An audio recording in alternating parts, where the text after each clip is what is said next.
जिसने जान लिया, जिसने वेद को, शास्त्र को पढ़ा है, ध्यान करा है, स्मरण करा है, वो जिंदगी में पहचान गया कि शिव है क्या।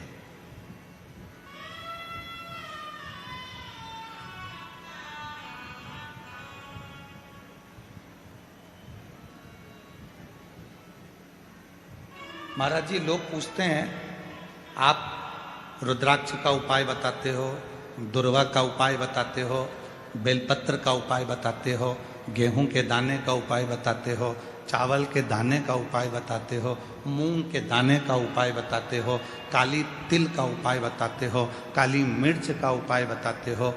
क्या ये सब हमारे पुराणों में, शास्त्रों में है? महाराज जी, मैं निवेदन करूंगा,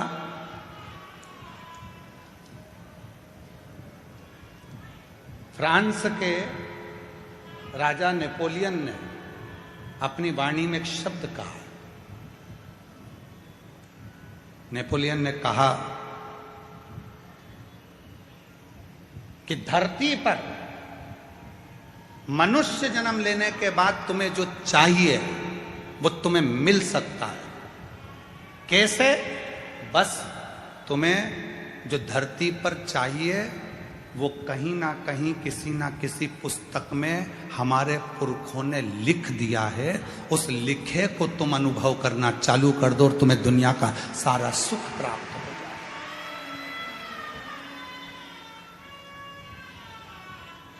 महाराज,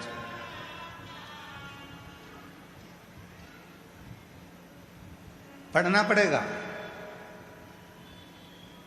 पहले टीवी कम थी, पुस्तक ज्यादा थी।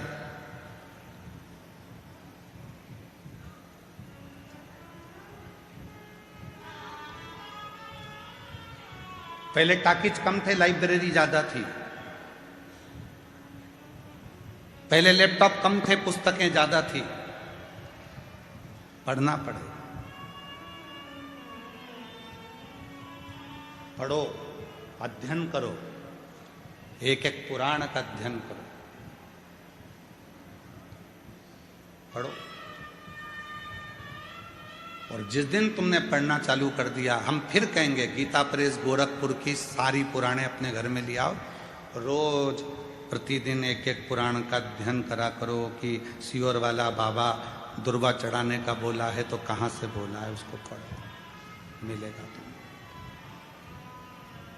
अध्ययन करो, कौन सी पुराण से बोल रहे हैं मालूम पड़ेगा। अध्ययन, सब कुछ लिखा है हमारे वेद व्यास जी ने। पुराणों में ऐसी कोई चीज नहीं है जो पुराणों में या शास्त्रों में वर्णन नहीं कर। 18 पुराण, 6 शास्त्र हमें जो दिए गए हैं, 4 वेद जो हमको दिए गए हैं, अच्छे अच्छे विद्वानों ने अपनी अपनी पुस्तकों में बहुत कुछ हमको दिया है। हम उनको छोड़कर, उसके बाद भी हम अपना सनातन धर्म छोड़कर दूसरे धर्म की पुस्तकों की बड़ाई करें तो चुल्लू भर पानी में डूब मरो।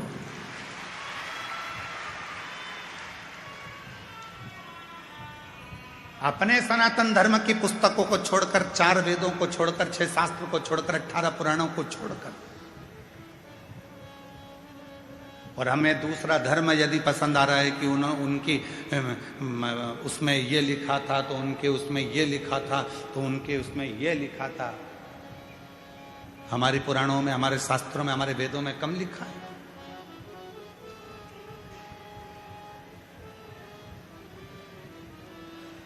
जैसे मंदिरों को मिटाने का काम विधर्मियों ने करा, तीर्थों को नष्ट करने का काम विधर्मियों ने करा, वैसे ही हमारे वेद और शास्त्रों में भी अटकलियां, हमारे वेद और शास्त्रों को भी मिटाने का काम विरोधियों ने करा, विधर्मियों ने करा।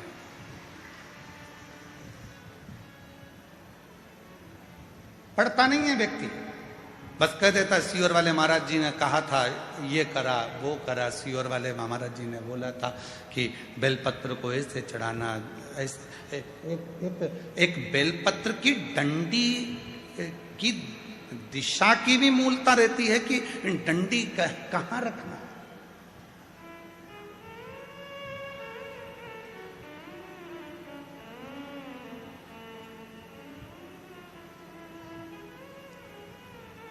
एक बार हमने हमारे सुपुत्र चिरंजीवी पंडित राघव मिश्रा जी से कहा कि हमने शिव पुराण में पढ़ा है कि बेलपत्री की डंडी का मुख संतान के लिए चाहिए, तो उसको इस तरह से रखा जाता है, और बीज की पत्ती का मुख ऐसा रखा जाता है। जरा इसका असर होता है क्या? कोई ऐसा शास्त्र है क्या? कोई ऐसा साइंस है क्या? तो हमने कहा तुम्हारे गूगल में सर्च करो, क्या वो साइंस है? तो पंडित राघव मिश्रा जी ने उसको निकाला और उसको निकाल कर वो हमको बता रहे थे। कहाँ बैठे हैं वो? राघव कहाँ है? हाँ, दे उसको माइक दो, जरा माइक दो। वहीं से बोलो। हाँ, वहीं से। कि तितली उड़ती है तो उसके पंख किस दिशा में जा रहे हैं, उसका भी असर संसार के लोगों पर पड़ता है, तो एक बेलपत्री की डंडी का भी असर पड़ता है। ये गूगल कह रहा है, ये रिसर्च सेंटर कह रहा है, ये साइंस कह रहा है। प्रदीप मिश्रा तो बाद में बोला है। ये सब चीजें लोग उसको अनुभव कर रहे हैं कि बेलपत्री की डंडी प्रदीप मिश्रा जी ने यहां चढ़वा दी, दुर्वा यहां चढ़वा दी, जल यहां चढ़वा दिया, स्थान पर गेहूं चढ़वा दिया, चावल का स्थान ये बता दिया, तो इसका असर क्या होता है? आपने जिसको पढ़ा है, क्या कहते हैं उसको? Butterfly effect. साइंस में एक बटरफ्लाई इफेक्ट बताया गया, जिसमें बताया गया कि एक चींटी अगर कन्याकुमारी में चल रही है तो उसका असर कश्मीर में पड़ रहा है। जोरदार ताली बजाकर साथ हो गई। चींटी कन्याकुमारी में चल रही है तो उसका असर, वो कहे बटरफ्लाई इफेक्ट। ये एक रिसर्च सेंटर ने रिसर्च किया कि एक तितली का पंख भी ऊपर नीचे होता है तो उसका फर्क संसार के लोगों पर पड़ता है, तो हमारी बेलपत्र चढ़ाने का फर्क हमारी जिंदगी में क्यों ना पड़ेगा? बैठ जाइए, साधु बात। हमने कहा हम इसको बोलते आ रहे हैं, लगभग हमको बोलते इन सब चीजों को सालों हो गए। तो जरा अब इस पर साइंस कितना काम कर रहा है वो देखो, साइंस काम कितना कर रहा है वो देखो। तो राघव जी ने उसको सर्च मारा, निकाला, फिर उन सब सर्चों को देखा गया कि कितना कौन कौन से देश पर केवल जरा से पंख का असर कितना होता है। फूल की दिशा, आज दुनिया के लोगों को तो भगवान को फूल चढ़ाना भी नहीं आता।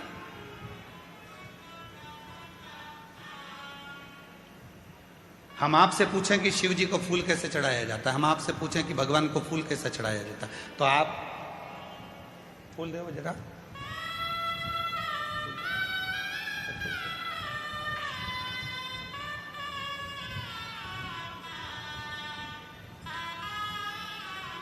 आप और हम फूल कैसे चढ़ाते हैं? शंकर जी पे या देवता पे फूल ऐसे चढ़ाएंगे कि फूल का जो मुख है वो अपनी ओर रखेंगे, अपनी ओर। और डंडी का मुख कहाँ रखा? भगवान की ओर, क्योंकि भगवान जब बैठे रहते भगवान के सामने आप इस तरह से उसको श्रृंगार के भाव से जमा देते हो, भगवान के सामने ऐसे चढ़ा देते हो। अब भगवान है यहां, फूल चढ़ा रहे हो, मुख उधर और भगवान बैठे इधर।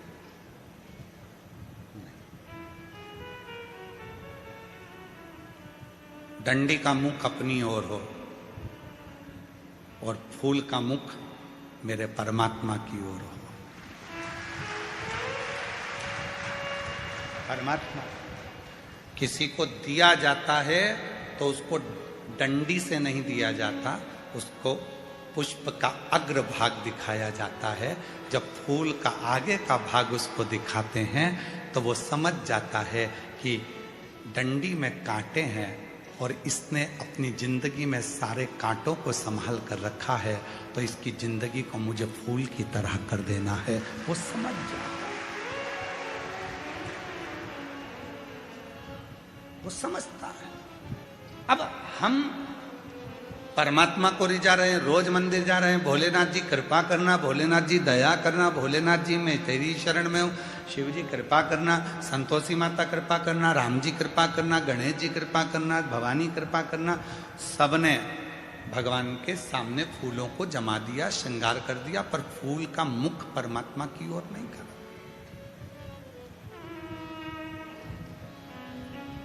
हम क्या सोचते हैं कि फूल जो भी मंदिर देखे उसको अच्छा लगना चाहिए। उसको ये नहीं देखा कि भगवान को अच्छा लगा कि नहीं लगा, अपने को अच्छा लगना चाहिए। और फल हमें मिला नहीं, पूरी जिंदगी हो गई। 3 चावल के दाने का महत्व हमने पहले कहा था।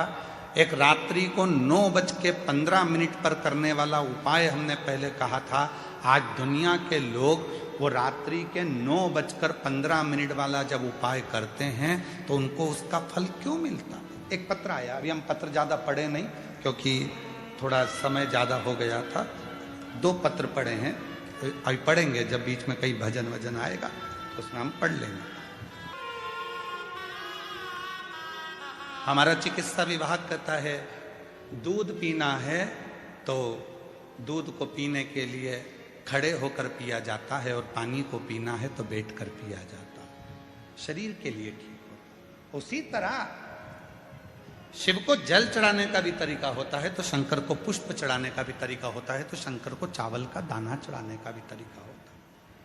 ये दुनिया के लोग जितना विरोध करना है इनको करें, पर उस विरोध का हल जब निकलेगा जब आप खुद अपनी पुराणों में अध्ययन करोगे कि सियोर वाले महाराज ने बोला तो बोला कहां से, उसका अध्ययन करो, उसको पढ़ो। जैसे नेपोलियन, फ्रांस के राजा नेपोलियन ने कहा कि हमारे बुजुर्गों ने, हमारे गए हुए उन संतों ने अपनी पुस्तकों में सब कुछ लिख दिया, बस उसको तुम जितना अपने शरीर पर उतारोगे उतना तुम्हारा वैभव बढ़ते चले जाएगा। आप उतारो तो शरीर। हम केवल मोबाइल तक रह गए, हम केवल लैपटॉप तक रह गए, हम केवल टीवी तक रह गए, पर हम पुस्तकों को छोड़ दिए, हमने पढ़ना छोड़ दिया, हमने अध्ययन करना छोड़ दिया।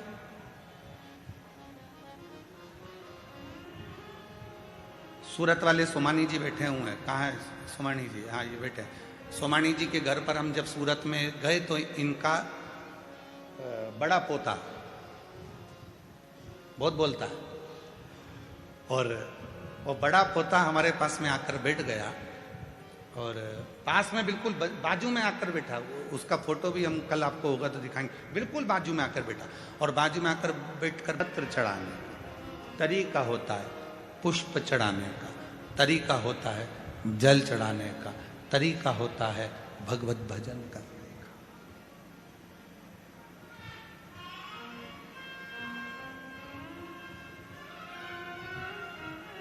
सारे तीर्थों में जाइए,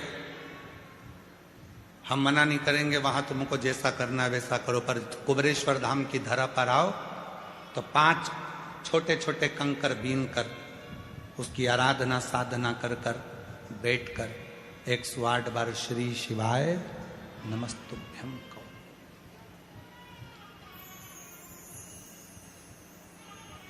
एक कंकर को अपने साथ ले जाओ, 4 कंकर छोड़ जाओ, झोली पसार कर प्रणाम कर कर उसको विनय करो कि बाबा तुम्हें मेरे साथ चलना है, बेटी बहुत दुखी है, उसके दुख को हरना है, तुम्हें कृपा करना। क्यों? धनियाबाई की कथा का स्मरण करिएगा। गीता प्रेस गोरखपुर के कल्याण अंक का धनियाबाई का एक प्रसंग आता है। एक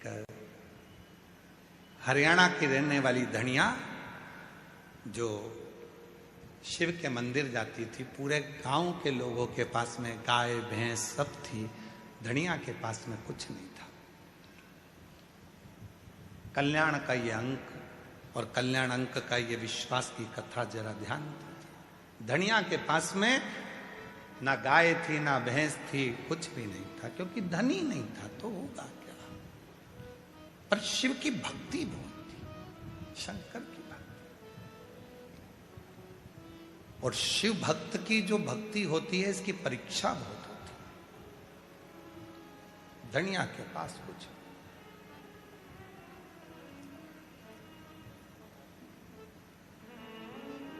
2 बेटे हैं, दोनों दिन भर काम करते हैं, थोड़ा सा जो मिलता है उससे गुजारा कर लेते हैं, जो मिल गया। शिवरात्रि का उत्सव आ गया।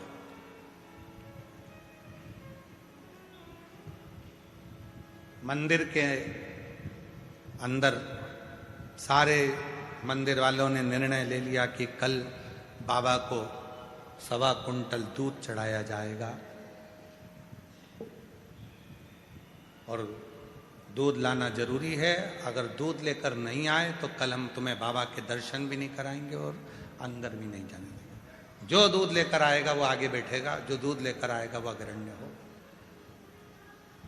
नहीं तो अंदर नहीं आना। दूध लाइए तो अंदर आइए।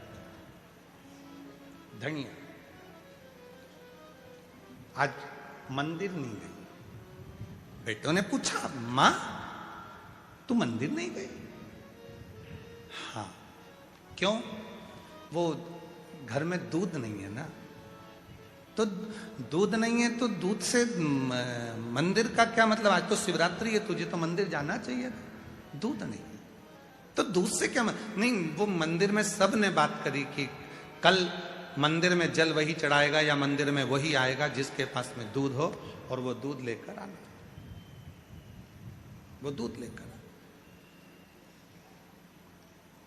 बेटे गए सेठ जी के यहां जाकर कहा, मैं तुम्हारे यहां झाड़ू लगाता हूं, थोड़ा सा दूध मिल जाता तो मेरी मां मंदिर चली जाती। सेठ जी कहने लगे, तेरा बाप रख के गया? तेरा बाप रख कर गया है क्या दूध? रत्ती भरना दिया है। दूसरे बेटे ने अपने सेठ जी से कहा, सेठ जी थोड़ा सा दूध मिल जाता, मेरी मां मंदिर चली जाती। काम कर, भीख मंगना है तो बाहर जा। यहां काम करता है ना, बस रोटी मिलती है ना, बस चल काम कर। दूसरा बेटा भी हताश हो गया। मां आज मंदिर नहीं गई। धनिया पूरा मंदिर में भीड़ लगी है और धनिया नहीं आई है। जितनी बेचैनी धनिया को शिव से मिलने की थी, उतनी बेचैनी मेरे कैलाश अधिपति शंकर को धनिया से मिलने की थी। उतनी बेचैनी। वो लाइन फिर स्मरण में लाई है, तुझसे मिलने के लिए तेरी कसम, तुझसे मिलने के लिए